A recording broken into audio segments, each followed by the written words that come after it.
जल संकोच विकल यति मीना, अबध कुटुंबी जिमि धनहीना। धनहीन हो और सुसंस्कारी हो तो वह अपनी बुद्धि, प्रतिभा तथा योग्यता से अपना रास्ता बना लेते हैं, किंतु न तो बुद्धि हो और न साधन हो, तब तो संतान को सब प्रकार कष्ट ही उठाने पड़ते हैं। पर ध्यान रहे कि केवल शारीरिक आवश्यकताओं की पूर्ति संतान का भला नहीं कर सकती। रावण के पास लौकिक साधनों की कमी नहीं थी, उसने अधिक संतान पैदा कर ली, उनका पालन पोषण भी कर लिया, पर वह सब संस्कारों के अभाव में उसे प्रसन्नता न दे सके, इससे उसका अहंकार ही बढ़ा। मित्रों, दसमुख बैठ सभा के बारा, देख अमित आपन परिवारा। सूत समोदन परिजन नाती, गने को पार निशाचर जाति। सैन बिलोक सहज अभिमानी, बोला बचन क्रोध मदसानी। उसको शक्ति का अहंकार हो जाने से वह निरंकुश होकर अनीति करने लगा, किंतु वह अनीति उसे सह परिवार ले डूबी। यदि उसने अपने दूसरे उत्तरदायित्व अर्थात पोषण के साथ संतान में क्षेत्र प्रवृत्तियाँ पैदा करने पर ध्यान दिया होता तो उसका गौरव स्थायी हो सकता था। इस दृष्टि से बाली ने समझदारी की। वह स्वयं अपने को अहंकार तथा लोकेशन के बंधन से मुक्त न कर सका, किंतु पुत्र के संबंध में वह सतर्क रहा। एक ही पुत्र उसने पैदा किया और उसे बल विक्रम में अपना सम्मान बनाया।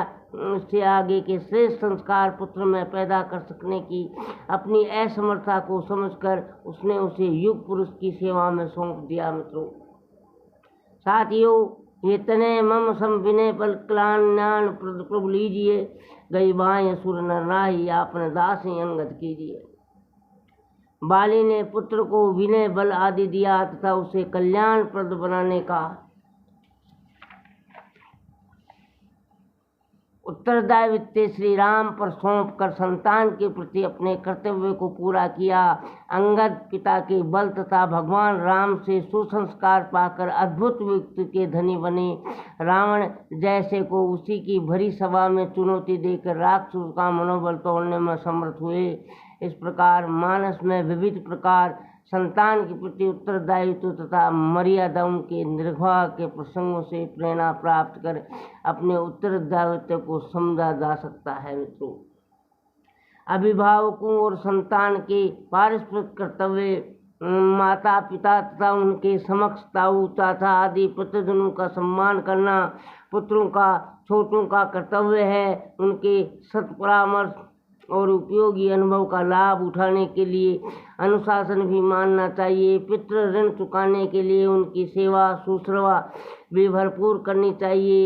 ये संतान के लिए छोटों के लिए परम कर्तव्य है। इसी प्रकार पितृजन भी बच्चों के भौतिक एवं आत्मिक विकास के लिए शक्ति भर प्रयत्न करें तथा सुसंस्कारी बनने में किसी प्रकार त्रुटि न रखें। बच्चों का सर्वोत्तम संस्कार शिक्षण अभिभावक अपने उज्ज्वल चरित्र से कर सकते हैं। पुण्यात्माओं, बच्चों पर उपदेश का कम और घर में जो देखते उसका प्रभाव अधिक पड़ता है। इसलिए बच्चों का सच्चा विकास एवं हित साधन करने के लिए न केवल अभिभावकों का वरना समूचे घर परिवार का वातावरण सद्भावना संपन्न एवं सत्प्रवृत्तियों का केंद्र बनाया जाना चाहिए। ऐसे ही परिवारों से नाराज एवं महामानव निकलते हैं। राम परिवार में ऐसे ही मधुर संबंध भरे हुए थे, अतएव रामावतार के मम स्पर्शी आदर्श उपस्थित हो सके।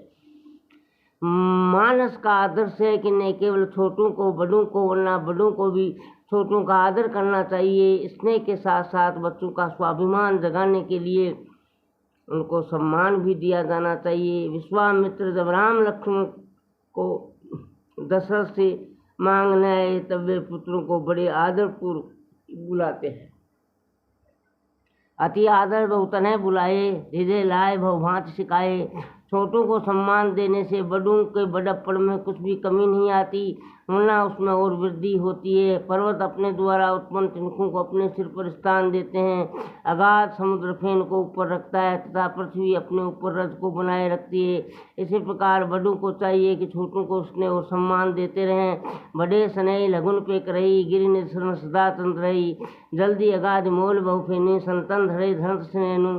बच्चों को त्याग तो पूरा करना चाहिए, किंतु यदि उन्हें किसी कठोर धर्म कर्तव्य का पालन करने के लिए जाना है तो फिर उस मोह के कारण उन्हें घर पर ही रोक रखने का कोई औचित्य नहीं है। यज्ञ में विघ्न डालने वाले असुरों को लड़ाने के लिए जब विश्वामित्र दशरथ जी से उनके पुत्र को मांगने आते हैं तो पहले ही मोहवश देने में संकोच करते हैं। देह प्राण प्रेक सुनाही सो मुन देव निमस कमाई, राम देत नहीं बनत गोसाई। अरे किंतु विश्वामित्र जी ने राम लक्ष्मण में योग्य तथा सुसंस्कार भराने का पक्ष भी सामने रखा। पुत्र को कल्याण इसी तरह से हो सकेगा ये का। अनुज समेत देव रघुनाथा, निश्चर वध में हो सनाता, देव भूप सन हर्ष तदैव मोह अज्ञान, धर्म सूरत तुमको इनके अति कल्याण। हरे गुरु वशिष्ठ जी ने भी इसी बात को समर्थन किया। तब राजा दशरथ ने कर्तव्य के आगे अपने मोह को महत्व नहीं दिया। ऋषि को पिता का अधिकार भी देते हुए अपने पुत्रों को सौंप दिया। मित्रों, मेरे प्राणनाथ दहु तुम मुनि पिता आन नहीं कहू, सौंपे भूप ऋषि सुत बहुविध दे यशीष, जननी भवन गए प्रभु चले नाय पदशीष। राजा दशरथ यदि पुत्र मोह कर जाते तो अपने कर्तव्य के विमुख होकर अपयश के भागी बनने तथा राम का विकास भी रुक जाता। वन में ऋषियों के सानिध्य में उन्हें ज्ञान पुरुषार्थ अथवा शस्त्र की प्राप्ति हुई। अभिभावकों को चाहिए कि अपने मोह के पुत्रों को विकास तथा अपने कर्तव्य में बांधक न बनने दें। माता सुमित्रा भी पुत्र मोह के आदर्श के मार्ग में बांधक नहीं बनने देती। श्री राम वन जाने की तैयारी होते हैं तो वे अपने पुत्र लक्ष्मण को अपनी आंखों के आगे सुख सुविधा में रखने की बात ने सोच उन्हें कर्तव्य पालन तथा अपने श्रेष्ठ संस्कारों का उद्बोधन देती हुई कहती है, तात तुम्हारी मात वैदेही, पिता राम संभात स्नेही, तह अवध जय राम निवासु, तह दिवस जय भानु प्रकाशु, जो पे से राम बन जाई, अवध तुम्हारे काज कुछ नहीं, राग रोष ईर्षा मत कोहू, जन सपने उनके बस होऊ, सकल प्रकार विकार बियाई, मन क्रम वचन करे सेवकाई, जय ने राम बन लहे कलेसु, सुत सोई करे यही उपदेशु। माता से इस प्रकार की प्रेरणा मिलने से लक्ष्मण का अपने कर्तव्य के प्रति उत्साह बढ़ गया और वे आदर्श समाज के सामने प्रस्तुत करके स्वयं अपने आप को, माता को तथा सारे कुल को गौरवान्वित कर सके। माता कौशल्या का उदाहरण भी इस प्रसंग में अवलोकनीय है।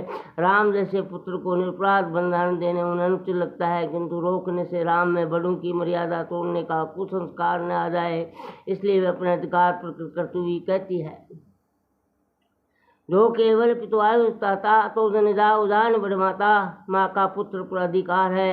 इस नैतिक आदर्श के सारे वे राम को रुकने की सलाह देते हैं, किंतु माताएं सब बराबर हैं। ये स्मरण करते हुए पुत्र बिछोह को दुख तथा पुत्र के कष्टों को महत्व न देकर कहती है, जो पितुमात कहू बन जाना तो कानन सत अवध समाना। अरे पुत्र के प्रति स्नेह तथा उस संस्कारों के प्रति उत्तरदायित्वों का निर्वाह का ऐसा समन्वय दुर्लभ है। बड़ों की आज्ञा मानना तो उचित है, पुनः उन्हें उनके कर्तव्य के बोध भी कराना चाहिए। यदि वे अनुचित आज्ञा देते हो या कर्तव्य पालन में अड़चन करते हो तो आदेश मानने अथवा उन्हें प्रबोध करना ही उचित है। दशरथ जी मोहग्रस्त होकर वन जाने का स्पष्ट आदेश नहीं देते, संकोच में पड़े। तब राम कहते हैं, पितु आशीष आयस मोहि दीजे, हर्ष समय विस्मय कत कीजे, तात किए पुन प्रेम प्रवादु, जस जग जाय होय पवादु। भरत जब राम को वापस अयोध्या लौटने के लिए कहते हैं तब राम उन्हें समझाते हैं, तुम्हारे आग्रह का तो मुझे बहुत संकोच है, पर पिताजी ने सत्य की रक्षा के लिए अपने प्राण तक त्यागे। उन सत्यवादी पिता के वचनों का उल्लंघन करने का कहाँ तक उचित है, ये भी विचारणीय है। राखे उराय सत्य में तागी, तन पर है राम पन लागी, तास वचन में हितत मन सोचू, तई अधिक तुम्हार सकोचू। राम भरत के स्नेह को भी मान्यता देते हैं, किंतु पिता के आदर्शों के प्रति उनका ध्यान दिलाकर आदर्श पुत्र के उत्तरदायित्व का भी निर्वाह करते हैं। भाई को भी ऐसा ही करने की सलाह देते हैं, जिससे कुल की प्रतिष्ठा बढ़े। सो तुम करहु कराहू महू, तात तरिन कुल पालक हो। ऐसा ही प्रसंग उमा तप के संदर्भ में सामने आता है। नारद जी पार्वती को तप करने की सलाह देते हैं, किंतु माता मैना मोह मस पुत्री को रोकती है। पार्वती उसको महत्व नहीं देती।